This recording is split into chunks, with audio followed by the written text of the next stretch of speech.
Léa fixait son reflet dans la glace de marbre de sa salle de bain. 27 ans. Et pourtant elle se sentait vidée de toute vie. Les bijoux scintillants à son cou pesaient comme des chaînes. La robe de soie qu'elle portait, d'une valeur équivalente au salaire annuel de beaucoup, lui donnait l'impression d'être déguisée. 3 ans plus tôt, elle pensait avoir touché le jackpot.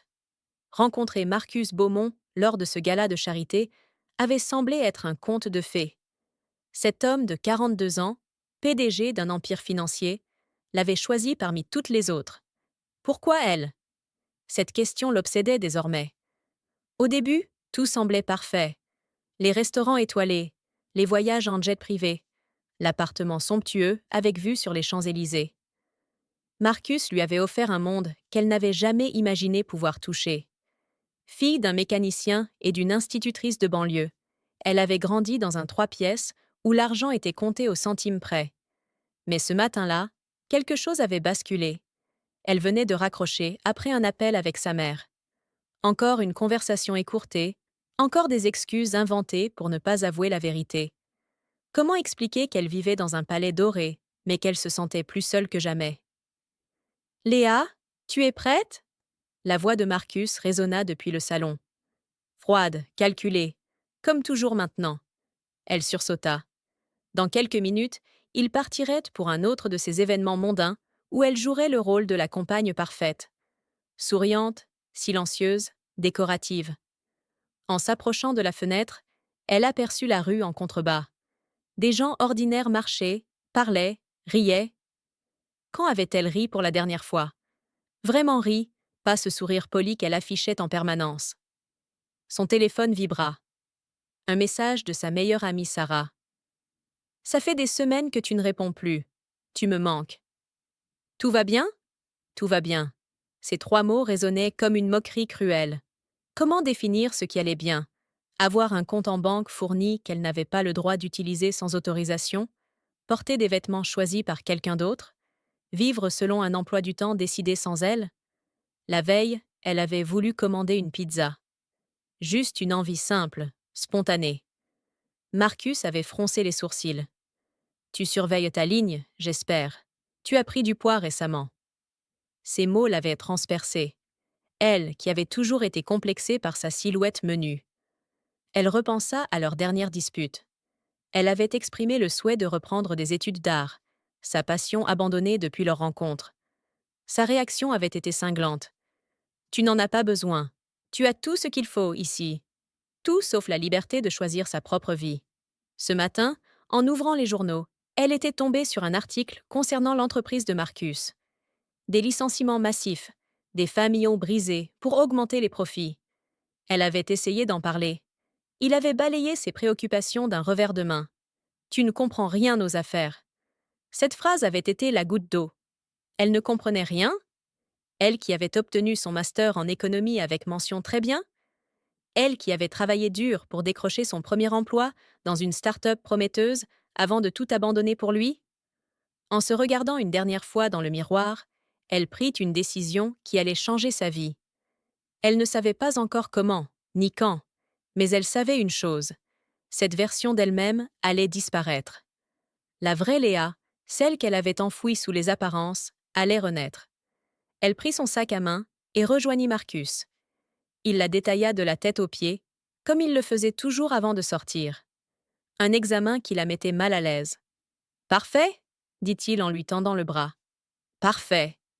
Si seulement il savait qu'à cet instant précis, elle planifiait sa sortie de ce monde doré qui était devenu sa prison. Pour comprendre comment Léa en était arrivée là, il faut remonter 3 ans en arrière.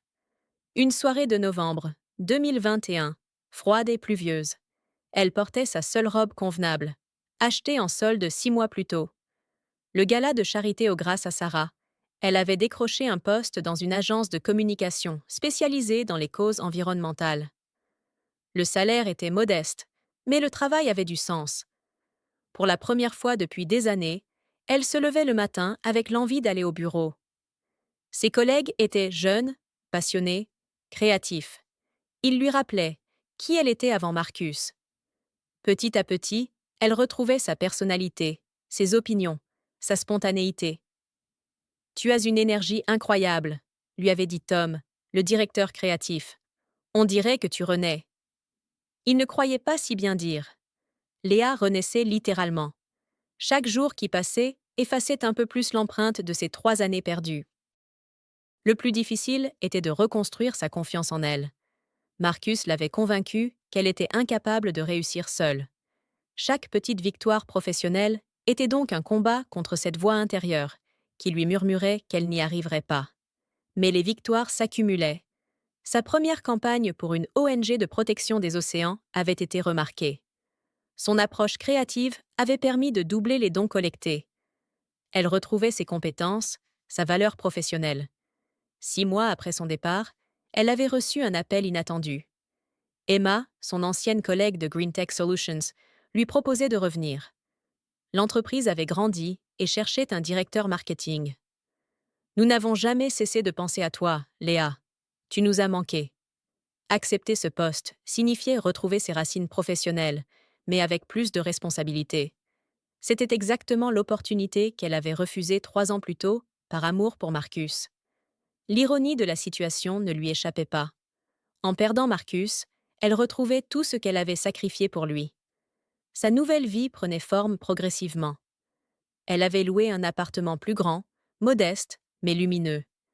Elle l'avait décoré selon ses goûts, sans se soucier de l'avis de personne. Chaque meuble choisi était une affirmation de sa liberté retrouvée. Elle avait repris la peinture. Ses nouvelles toiles exprimaient un dynamisme, une force qu'elle n'avait jamais eue auparavant. Les couleurs étaient vives, les formes audacieuses. Elle racontait son histoire. La descente aux enfers, puis la renaissance. Un galeriste avait remarqué son travail lors d'une exposition collective organisée par son quartier. Il lui avait proposé une exposition personnelle pour l'automne suivant. Vos œuvres dégagent quelque chose d'unique. On sent un parcours, une transformation. Cette reconnaissance artistique la touchait profondément. C'était la validation de sa créativité, longtemps étouffée et dévalorisée.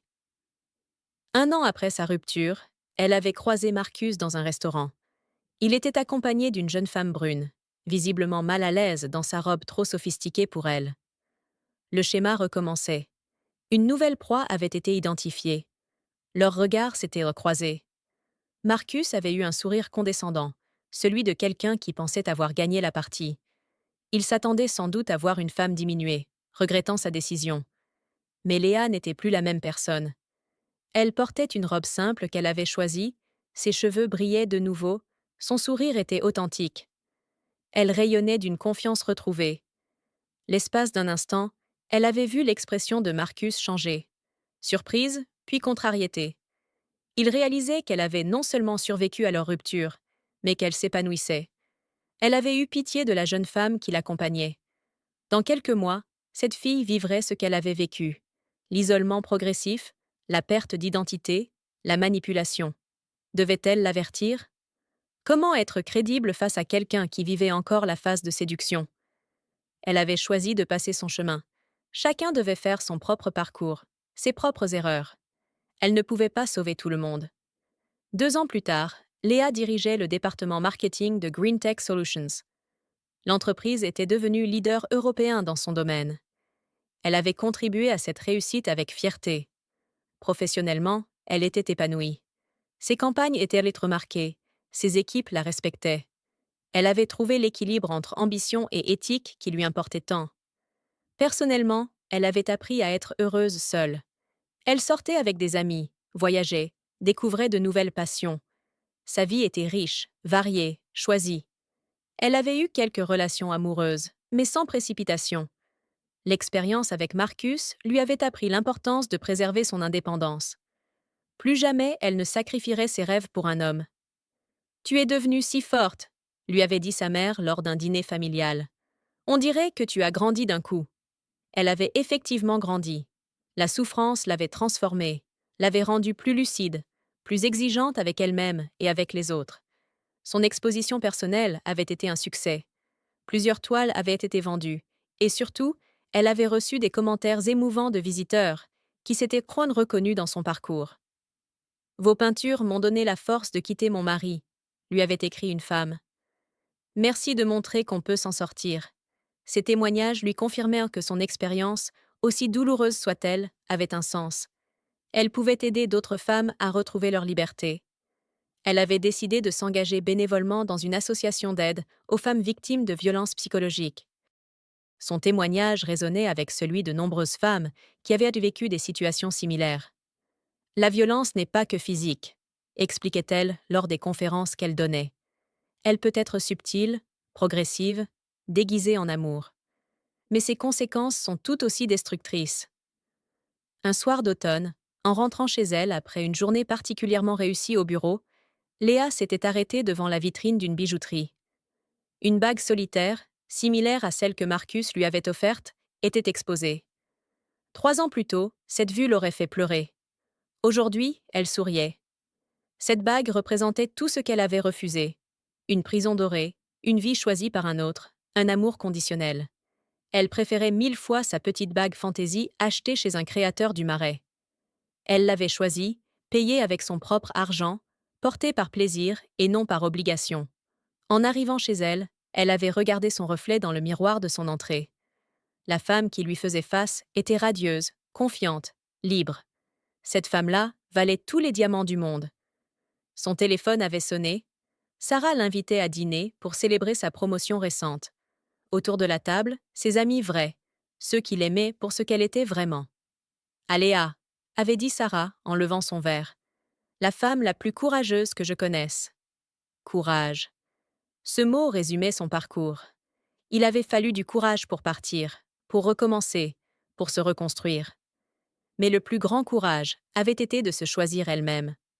En rentrant ce soir-là, elle avait ouvert son carnet de notes et écrit « Il y a 3 ans, j'ai cru perdre l'amour de ma vie.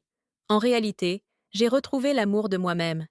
Et c'était exactement ce dont j'avais besoin. » Elle était enfin en paix. Avec son passé, avec ses choix, avec son avenir. Elle avait appris que le bonheur ne vient pas de ce qu'on possède, mais de qui on est. Et elle était enfin redevenue elle-même.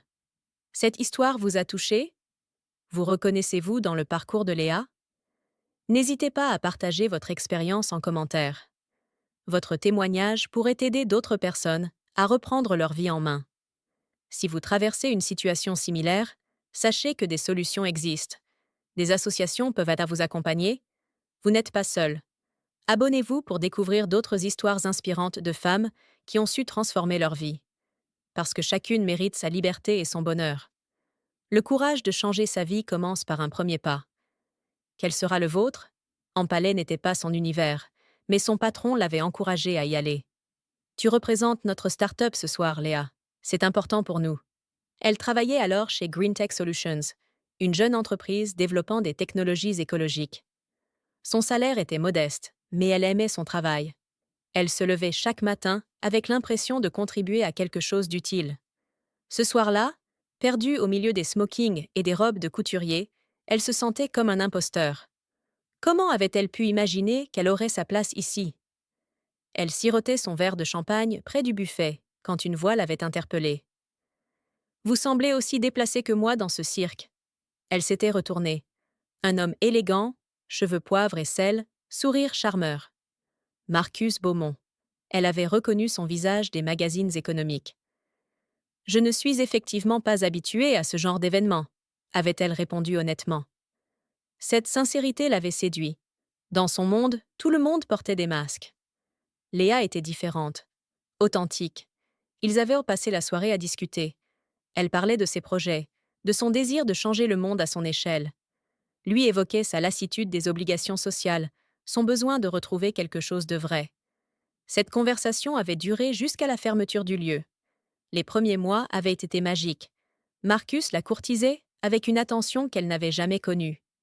Des fleurs livrées au bureau, des dîners dans des lieux secrets, des week-ends improvisés en Normandie. Il s'intéressait à son travail, posait des questions pertinentes sur ses projets. « Tu es brillante, Léa. Tu n'imagines pas à quel point. » Ses compliments la touchaient profondément. Issue d'une famille aimante mais modeste, elle n'avait jamais eu confiance en sa valeur. Marcus lui révélait une facette d'elle-même qu'elle ignorait. Au bout de 6 mois, il lui avait proposé d'emménager avec lui. L'appartement était somptueux. 400 mètres carrés, terrasse avec vue panoramique, mobilier design. Un monde à 1000 lieues de son studio de 40 mètres carrés à Belleville. Tu pourras inviter tes parents quand tu veux, avait-il promis.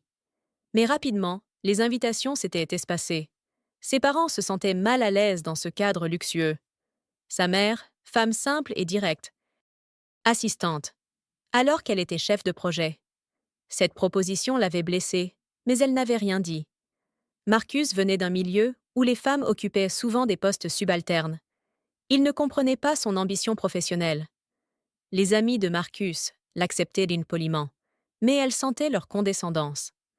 Lors des dîners, les conversations portaient sur des sujets qu'elle ne maîtrisait pas. L'immobilier de luxe, les écoles privées, les destinations de vacances hors de prix. Elle écoutait en silence, se sentant de plus en plus étrangère. Léa travaille dans l'écologie, disait Marcus, quand on lui demandait son métier. Le ton était légèrement moqueur, comme si elle s'occupait d'un hobby sans importance. Ses propres amis, de leur côté, la voyaient de moins souvent. Les restaurants qu'il fréquentait ne correspondaient non plus à son nouveau niveau de vie. Pas qu'elle soit devenue snob, mais Marcus émettait des remarques sur la qualité de la nourriture, l'ambiance, le service. On pourrait aller dans un endroit plus adapté la prochaine fois. Sarah, sa meilleure amie depuis l'université, avait été la première à exprimer ses inquiétudes. Tu changes, Léa. Tu ne parles plus de tes projets, de tes rêves. Tout tourne autour de Marcus. Cette remarque l'avait agacée. Sarah ne comprenait pas sa chance. Combien de femmes rêveraient d'être à sa place? Marcus était attentionné, généreux, intelligent. Il l'aimait assez pour vouloir partager sa vie avec elle. Pourtant, au fond d'elle, elle savait que Sarah avait raison. Petit à petit, elle perdait des morceaux d'elle-même. Ses opinions comptaient moins. Ses goûts étaient décorrigés. Ses projets remis en question. Le point de non-retour était survenu lors d'une soirée professionnelle. Son patron lui avait proposé de diriger un nouveau projet révolutionnaire, développer une technologie de recyclage des déchets plastiques. C'était l'opportunité de sa vie. Elle en avait parlé à Marcus, enthousiaste. Sa réaction l'avait glacé. « Tu vas refuser, j'espère. Ce genre de poste demande énormément de temps. Et nous avons d'autres projets. » Quel projet? Il n'avait jamais évoqué de projet commun précis. Juste cette vague promesse d'un avenir ensemble. C'est important pour moi, Marcus. C'est ma carrière.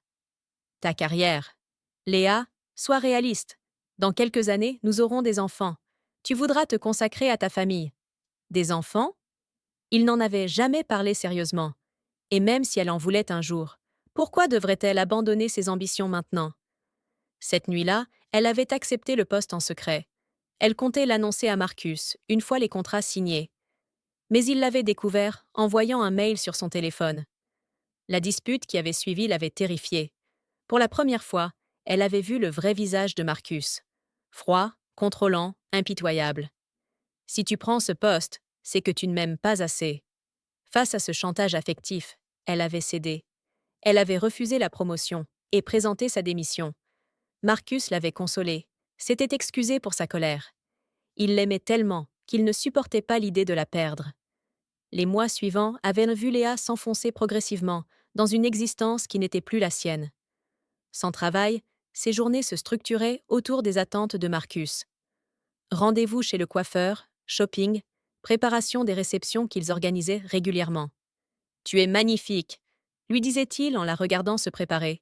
« Tu n'as besoin de rien d'autre. » Mais elle avait besoin d'autre chose. Elle avait besoin de se sentir utile, de créer, de contribuer au monde. L'oisiveté forcée la rongeait de l'intérieur. Elle avait tenté de reprendre ses pinceaux.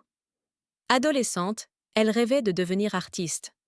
Ses parents l'avaient encouragée à choisir une voie plus stable, mais elle n'avait jamais cessé de peindre en amateur. Maintenant qu'elle avait du temps libre, pourquoi ne pas s'y remettre sérieusement? Marcus avait trouvé ses toiles dans le placard de leur chambre. « C'est intéressant, » avait-il dit en les observant. « Mais tu pourrais peut-être prendre des cours? Améliorer ta technique ?» Ces mots, prononcés avec condescendance, avaient tué son enthousiasme naissant. Ses toiles exprimèrent ses émotions, ses questionnements. Elle n'avait pas besoin d'être techniquement parfaite pour avoir de la valeur. Les réceptions devenaient un calvaire. Elle devait jouer le rôle de l'hôtesse parfaite, souriante et discrète. Les invités parlèrent devant elle comme si elle n'existait pas. Leurs conversations portèrent sur des acquisitions d'entreprises, des licenciements, des optimisations fiscales. Elle découvrait un monde impitoyable, où l'humain n'était qu'une variable d'ajustement. Combien d'employés allez-vous licencier? Avait-elle demandé naïvement à l'un des associés de Marcus. Le silence qui avait suivi avait été pesant. Marcus l'avait fusillé du regard. Léa ne comprend pas grand-chose aux affaires, avait-il dit pour détendre l'atmosphère. Cette humiliation publique l'avait marquée profondément. Plus jamais elle n'oserait poser de questions lors de ces soirées. Le contrôle de Marcus s'intensifiait progressivement. Il vérifiait ses sorties, ses dépenses, ses communications. Sous prétexte de la protéger, il limitait sa liberté. Tu n'as pas besoin de sortir seule. C'est dangereux pour une femme comme toi. Une femme comme elle? Que voulait-il dire? Qu'elle était fragile? Incapable de se débrouiller? Elle qui avait vécu seule pendant des années, qui prenait le métro tard le soir pour rentrer du travail? Ses amitiés se délitaient. Sarah l'appelait moins souvent, lasse de tomber sur le répondeur. Les rares fois où elles se voyaient, Léa devait mentir sur sa situation. Comment expliquer qu'elle se sentait prisonnière de sa propre vie? Tu as l'air fatiguée, lui avait dit Sarah lors de leur dernière rencontre. Et triste. Que se passe-t-il vraiment? Léa avait envie de tout raconter. L'isolement, la surveillance, la perte progressive de son identité. Mais les mots ne sortaient en pas. D'ailleurs, Sarah la croirait-elle? De l'extérieur, sa vie semblait parfaite. Le mensonge était devenu sa seconde nature. Avec ses parents, avec ses amis, avec elle-même. Elle prétendait être heureuse, épanouie, comblée. Mais chaque mensonge creusait un peu plus le vide en elle. Les nuits étaient les pires moments. Allongée à côté de Marcus qui dormait paisiblement, elle fixait le plafond en se demandant comment elle en était arrivée là. Quand avait-elle cessé d'être elle-même? À quel moment avait-elle accepté de disparaître? Elle repensait à sa vie d'avant. Son petit appartement désordonné mais chaleureux, ses collègues passionnés avec qui elle débattait tard le soir, ses week-ends spontanés avec Sarah, leur fou rire devant des films romantiques. Cette simplicité lui manquait cruellement. Un jour, elle était tombée sur une ancienne collègue dans la rue, Emma, qui travaillait encore chez Green Tech Solutions. Léa, ça fait si longtemps. Tu nous manques énormément au bureau. Le projet que tu as refusé a été un succès incroyable. Tu aurais été parfaite pour le diriger. Ces mots l'avaient transpercée. Sa décision de refuser cette opportunité continuait de la hanter. Elle avait sacrifié sa carrière pour un homme qui ne respectait pas ses ambitions. Je suis très heureuse maintenant, avait-elle menti à Emma. Mais le soir même, elle avait pleuré dans sa douche. Des larmes de colère, de regret, de frustration. Elle avait gâché sa vie par amour, ou ce qu'elle avait cru être de l'amour, car elle commençait à comprendre que ce qu'elle vivait avec Marcus n'était pas de l'amour véritable. L'amour ne diminue pas l'autre, ne l'isole pas, ne le contrôle pas. L'amour libère, élève, respecte. Marcus prétendait l'aimer, mais il aimait surtout l'idée de la posséder. Elle était devenue un trophée, un accessoire de sa réussite sociale. La jeune femme brillante qu'il avait conquise et modelée selon ses désirs. Physiquement, elle s'étiolait. Elle avait perdu du poids, ses cheveux ternes reflétaient son état intérieur. Le miroir lui renvoyait l'image d'une femme éteinte, vidée de sa substance. « Tu devrais voir un médecin », lui avait dit sa mère lors d'un de leurs rares appels. « Tu as une petite voix, on dirait que tu n'as plus d'énergie. » Sa mère avait raison. Elle n'avait plus d'énergie parce qu'elle n'avait plus de raison de se battre. Chaque jour ressemblait au précédent. Une existence sans relief, sans surprise, sans joie véritable. Elle avait tenté de parler de ses sentiments à Marcus. Peut-être pourrait-il comprendre, changer, leur donner une chance de construire quelque chose d'authentique. « Je me sens vide, Marcus. J'ai besoin de retrouver un sens à ma vie. » Sa réaction l'avait anéanti. « Tu as tout ce dont une femme peut rêver. Un homme qui t'aime, un cadre de vie exceptionnel, aucun souci matériel. Si tu n'es pas heureuse, c'est que tu as un problème. » Un problème. Elle avait un problème parce qu'elle n'arrivait pas à se satisfaire d'une vie de poupée de luxe. Elle avait un problème parce qu'elle aspirait à autre chose qu'à être un objet décoratif. Cette nuit-là avait marqué un tournant. Pour la première fois depuis longtemps, elle avait ressenti quelque chose de fort. De la colère. Une colère libératrice qui commençait à consumer la résignation. Elle avait un problème? Parfait. Il était temps de le résoudre. Le déclic final était survenu un mardi matin de mars. Léa était restée au lit, prétextant une migraine pour éviter un déjeuner mondain avec les épouses des associés de Marcus. Ces femmes la mettaient mal à l'aise avec leurs conversations superficielles sur leurs derniers achats ou leurs voyages de luxe. Seule dans l'appartement, elle avait décidé de ranger le bureau de Marcus. Il avait mentionné plusieurs fois qu'il manquait de place pour ses dossiers. Elle voulait lui faire une surprise, peut-être retrouver un semblant de complicité entre eux.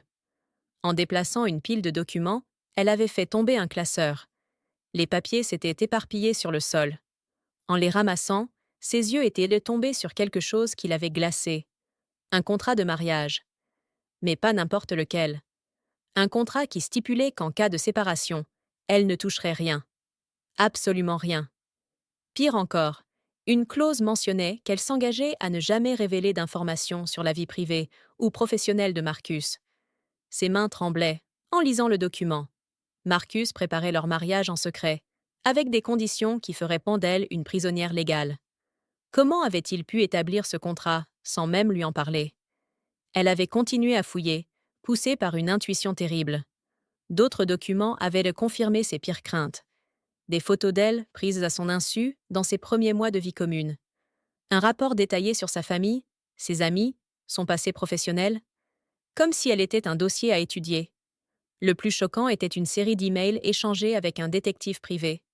Marcus l'avait fait surveiller dès leur rencontre. Il connaissait tout de sa situation financière, de ses habitudes, de ses faiblesses.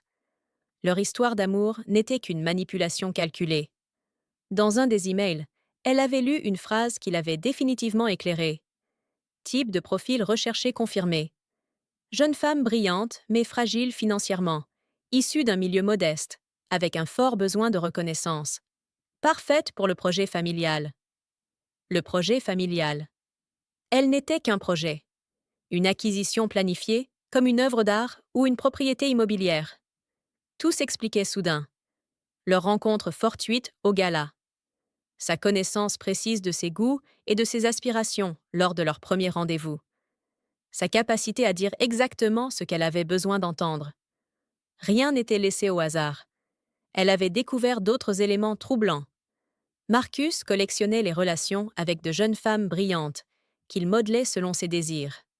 3 autres avant elle avaient vécu la même expérience. Toutes avaient fini par partir, mais en silence, probablement neutralisées par des contrats similaires à celui qu'il lui destinait. La nausée l'avait submergée. Elle, qui se croyait unique, spéciale à ses yeux, n'était qu'un numéro dans une série. Un schéma répétitif dont elle connaissait maintenant toutes les étapes. Phase 1. Repérage et séduction de la cible. Phase 2. Isolement progressif de son environnement. Phase 3. Destruction de son indépendance financière et professionnelle. Phase 4. Contrôle total par le mariage et les contraintes légales. Elle en était à la phase 3, sur le point de basculer vers la phase finale. Si elle n'agissait pas maintenant, elle serait piégée définitivement. Son téléphone avait sonné. Marcus, qui rentrait plus tôt que prévu. « J'espère que ta migraine va mieux. J'ai une surprise pour toi ce soir. » Sa voix lui avait paru différente. Plus froide, plus calculatrice. Ou peut-être l'entendait-elle enfin telle qu'elle était vraiment. Elle avait rangé précipitamment les documents, mais en avait photographié les plus importants avec son téléphone. Des preuves. Elle ne savait pas encore comment les utiliser, mais elle les gardait. Le soir venu, Marcus était arrivé avec un écrin de velours rouge. À l'intérieur, une bague solitaire éblouissante. « Léa, veux-tu m'épouser ?» La demande qu'elle avait tant espérée quelques mois plus tôt résonnait maintenant comme une condamnation à mort. Elle avait regardé cette bague magnifique en y voyant des menottes serties de diamants. « C'est magnifique, » avait-elle murmuré. « J'ai pensé que nous pourrions nous marier cet été. Une cérémonie intime, juste nos proches. J'ai déjà contacté un wedding planner. » Bien sûr. Il avait tout organisé sans elle, comme toujours. Sa propre demande en mariage était un spectacle monté pour lui donner l'illusion d'avoir le choix. « Tu ne dis rien ? Tu n'es pas heureuse ?» Elle avait levé les yeux vers lui. Cet homme qu'elle avait cru aimer la regardait avec l'assurance de celui qui connaît déjà la réponse. Il était certain qu'elle accepterait. Pourquoi refuserait-elle? Il lui offrait tout ce dont une femme pouvait rêver. Mais pour la première fois depuis des mois, Léa avait senti quelque chose se réveiller en elle. Une force qu'elle croyait morte. La femme qu'elle avait été avant lui, celle qui avait des rêves, des ambitions, du courage. « J'ai besoin de réfléchir », avait-elle dit simplement. L'espace d'un instant, elle avait vu passer une lueur de surprise dans ses yeux. Ce n'était pas la réaction qu'il avait prévue. Réfléchir? Mais enfin, Léa, nous sommes ensemble depuis 3 ans. Tu sais bien que c'était notre direction. Notre direction. Encore une décision prise unilatéralement, présentée comme un choix commun. Cette nuit-là, elle n'avait pas fermé l'œil. Elle savait que sa réponse déterminerait le reste de sa vie. Dire oui, c'était accepter de disparaître définitivement. Dire non, c'était affronter l'inconnu, mais retrouver sa liberté. Le choix était finalement évident. « Je ne peux pas t'épouser, Marcus. » Ces mots, prononcés le lendemain matin autour du petit déjeuner, avaient recréé un silence de plomb. Marcus avait posé sa tasse de café avec une lenteur calculée, ses yeux fixés sur elle avec une intensité nouvelle. « Pardon? Je ne peux pas t'épouser. Je ne peux plus continuer comme ça. » Pour la première fois en 3 ans, Léa s'exprimait avec une clarté absolue. Chaque mot sonnait juste, libérateur. La transformation de Marcus avait été saisissante. Le masque charmant était tombé instantanément, révélant un visage dur, calculateur. « Tu plaisantes, j'espère. Après tout ce que j'ai fait pour toi ?» Tout ce qu'il avait fait pour elle, comme si sa générosité financière lui donnait le droit de posséder sa vie. « Tu ne comprends pas. Sans moi, tu n'es rien. Tu retourneras dans ton petit monde minable, avec tes petits amis et ton petit travail insignifiant. » Ces mots, destinés à la blesser, avaient eu l'effet inverse. Ils lui avaient eu rappelé ce qu'elle avait perdu, son identité, ses rêves, sa dignité. Mais surtout, ils lui avaient confirmé qu'elle prenait la bonne décision. « Mon monde n'était pas minable, Marcus. Il était authentique. » La dispute qui avait suivi avait été terrible. Marcus avait utilisé tous les leviers de manipulation qu'il maîtrisait. Le chantage affectif, les menaces, l'humiliation. Mais quelque chose en Léa avait définitivement changé. Chaque attaque renforçait sa détermination. Elle était partie le jour même, avec un sac contenant ses affaires personnelles et les photos qu'elle avait prises des documents compromettants. Marcus avait tenté une dernière fois de la retenir, oscillant entre les promesses et les menaces. « Tu me le paieras », avait-il dit finalement. « Tu crois que tu vas pouvoir recommencer ta petite vie comme si rien ne s'était passé ?» Peut-être avait-il raison. Peut-être sa vie serait-elle difficile. Mais au moins, ce serait sa vie. Les premiers mois avaient été éprouvants. Elle avait emménagé dans une chambre de bonne de 18 mètres carrés. L'espace était ridicule comparé à l'appartement de Marcus, mais c'était chez elle. Chaque objet lui appartenait, chaque décision lui revenait. Retrouver un emploi n'avait pas été simple. Son absence de 3 ans du marché du travail posait des questions. Comment expliquer cette période sans révéler sa situation? Elle avait menti, parlé d'un projet personnel, d'un voyage à l'étranger. Sarah avait été sa bouée de sauvetage. Malgré les mois de distance, son amie l'avait accueillie sans jugement, avec une joie sincère. « Je savais que tu finirais par retrouver ton chemin », lui avait-elle dit en la serrant dans ses bras.